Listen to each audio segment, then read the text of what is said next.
Expectations create resistance. Let's dig into that. So, I'm talking about the term resistance in the context defined by Steven Pressfield in his book, The War of Art, where when trying to pursue anything worthwhile in life, really, trying to pursue any form of art, you're going to come up what is called the resistance. And this resistance, I realize, is something that you can just create based on the expectations that you set for yourself. And being able to notice this is very powerful, because once you notice that even the expectations that you set for yourself can increase or decrease your resistance, then you can be a lot more strategic about how you think about your goals, and a lot more strategic in setting your expectations before you just jump into the action. I think a new mistake with any endeavor is to jump into just to jump into it without really having the proper expectations set and having no intention to correct your expectations. This is how we are going to fall flat on our face.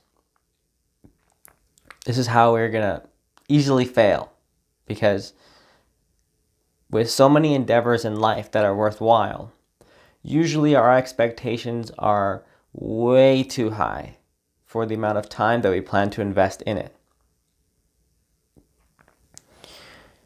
As a rule of thumb, because a lot of times too, right? Because of our lack of experience, we just don't know how to set our expectations. That's why it can be very helpful to look at someone giving advice that has been in the field for several years, and that will tell you what the journey, what the process actually looks like.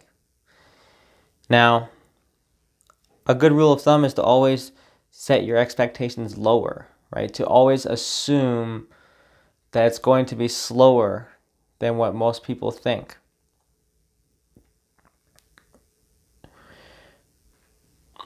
And what I realized, for example, so I'm going to give my personal example where I had this insight. So I like to make videos, and the process goes as follows, where you have the idea, and you develop the idea, and then you make a script out of it, and then you make a shot list, and you film it, and then you edit it, and then you finish it up, and you also, along that process, you make the title and thumbnail, ideally first, and you go through all that work, and then you finally upload it, and that takes dozens and dozens and dozens of hours. And what I realized is that I actually created a whole bunch of resistance for myself during the shot list writing phase, because I perhaps wrote shot lists faster before in other videos, and so as a result, my expectations were really high with how easy it's going to be to just write a shot list, in a couple hours. Well, needless to say, it took me several days to write that shot list, because I'm also figuring out how I'm going to edit the video and whatnot. And I realized that the shot list, writing the shot list, is going to be proportional to the scope I have for the video. So if I want to add a bunch of these edits and shots and whatnot, then that's going to add so much more time and effort and work towards the video.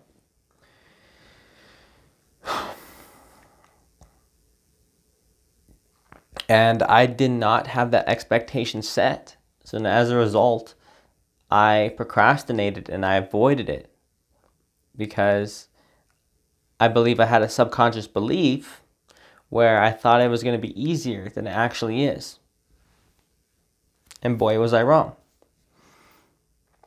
And that's okay. So now that I was able to catch that, that's really good learning for the future, when I just realized, I just got to put in the hours, got to put in the time, and it's going to take however long it's going to take. It's going to take longer than I thought it might. It might take equal amount of time that it took to even write the script. Maybe even more.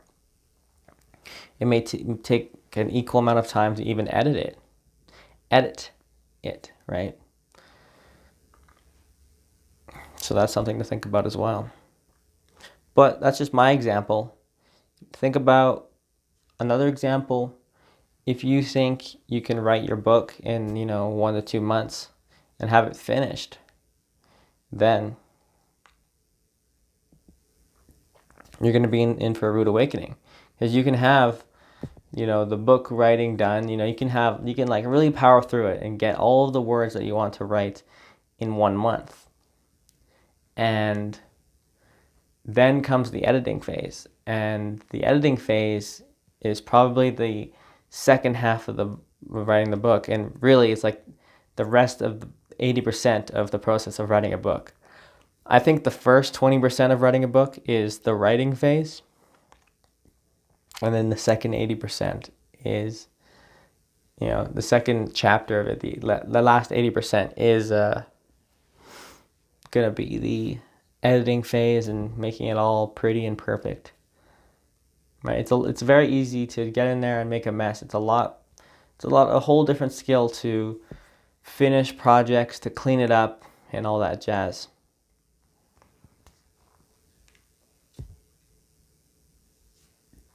And our expectations for finishing things is really high. Like how fast we can do things, way too high. And I think that's what really allows us to mess up so much in terms of creating inner resistance for ourselves, is that we can really delude ourselves into thinking that it should be this way. So then as a result, like we're not even going to put that much effort or even patience towards it. And I think that's really where a lot of procrastination comes from. It's fundamentally coming from a place of impatience, where you're just not being patient enough with the process. You're not able to just take the ego out of it and just surrender to what needs to be done.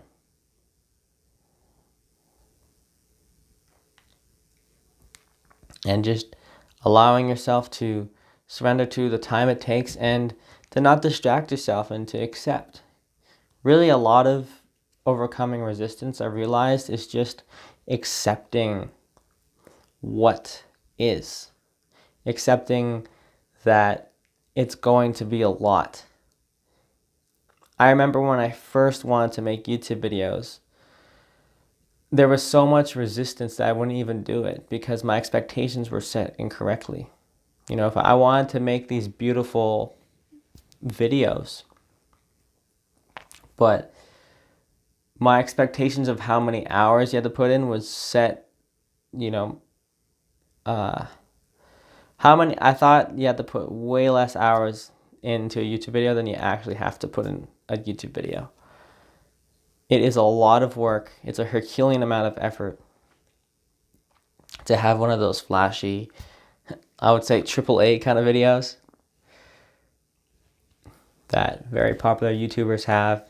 This is why people hire editors. Like, I realize that now. It's like, yeah, makes total sense. And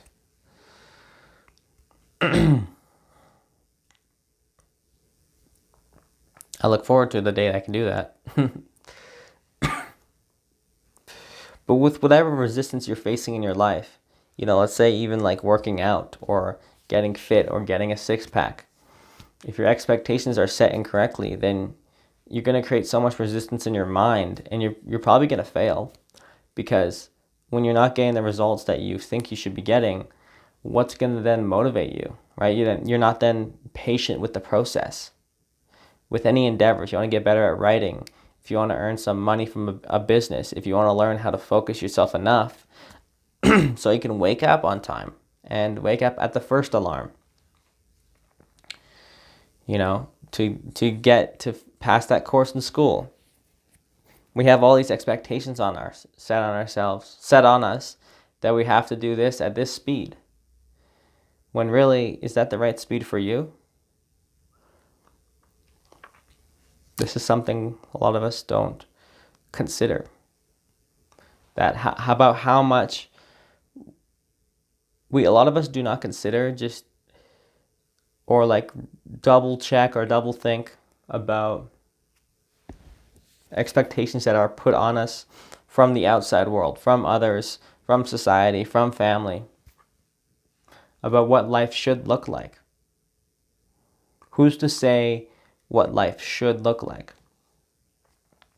And so when you have all these high expectations, unrealistic expectations on how to live life, then you're going to have a very hard time leaning into it. You're going to have a very hard time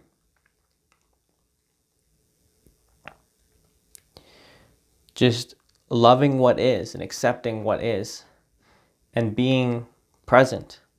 Because really all you can do is control the moment that is here right now.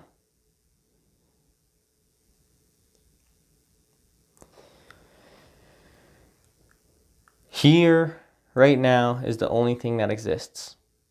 The past never happened, never existed. The future never happened, doesn't exist. The only thing you can control is what happens now.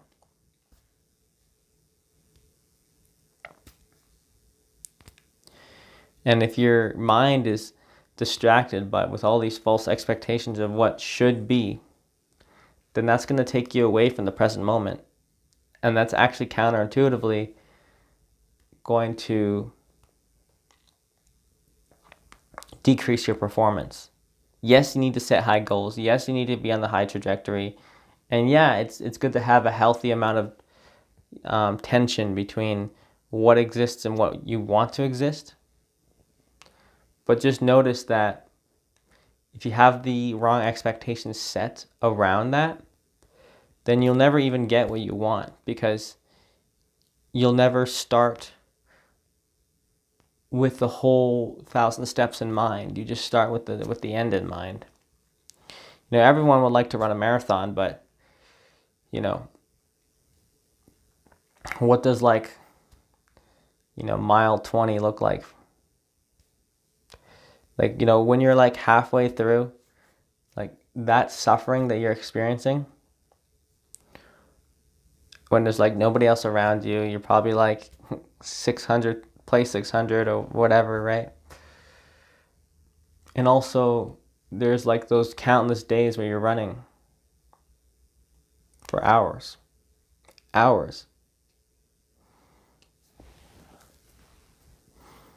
That grueling work, if you're not prepared to go through that, to grow through that, then you're not going to be able to show up every single day. And showing up is like 80% of success. You could say 99 to 100% of success, right? Because if you can't even show up, then, well, how the hell are you going to even get anywhere? Showing up on time.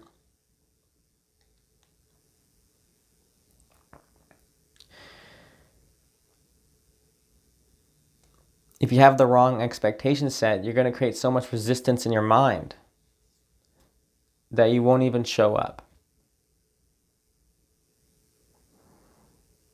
When you think about what you want to do in life, we have all these dreams that we can pick from, all these professions we can pick from.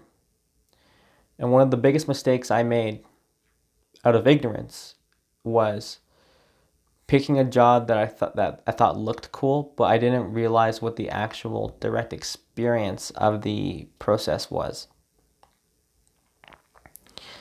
And that is an incredible realization to have when you actually get enough experience or enough insight into the actual work that you're pursuing. You can think you want to be like a space engineer, but what that actually looks like, you're talking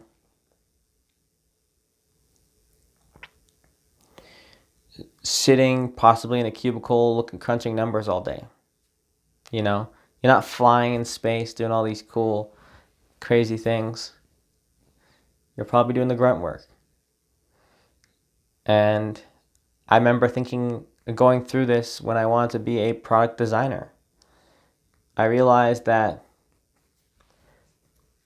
even now when I think about it, I realized that what I really wanted to be was an artist, first and foremost. And I wanted to create art through my products. But I didn't really have that clarity until now. And I had the wrong expectation set around A, what it took, and B, what I was actually going to be doing. You know, if I knew how much work it would take, and B, what I would have to be doing for half of my career before I could even get in a position where I want to be in, if I knew that right away, I wouldn't have done it. But I'm glad I did. I'm glad I did it. I'm glad I went through that. You know, went through college and graduated and grew through that because there's so much other learning I had acquired through all those experiences that I would have probably missed out on. And also self-esteem building exercises of, having a huge course load and actually, getting through it and accomplishing it, like, getting a 4.0, right? Getting good grades, studying every day like crazy on top of long days and working out and meal prepping, right? A little bit of a tangent, but what I really want to point to here is that when you're thinking about what you want out of life, think about the drudgery. Think about the things that people do not like to glamorize. People think, the real hard work, the actual pain of the craft. If you can grok that part of the craft and actually learn to enjoy that part, then that is a good sign that this could be a good fit for you, for whatever endeavor that you want to go after. And that will shape your expectations a lot more intelligently. And this will allow you and empower you to destroy so much inner resistance. And you will just be able to surrender to what it takes, to what you actually have to go through. What if you just, with whatever dream you had the attitude where it was whatever it takes. Whatever money I got to spend, whatever pain I have to go through, how many ever years it takes, how much investment of my life I have to take, how much I have to sacrifice, how much I have to miss out on to make this real, how much I have to dedicate. This is a proper attitude to set correct expectations such that you will not have resistance or have very little resistance towards creating your art and pursuing your craft. So with that, I'd like to thank you for watching, and I'll see you in the next one.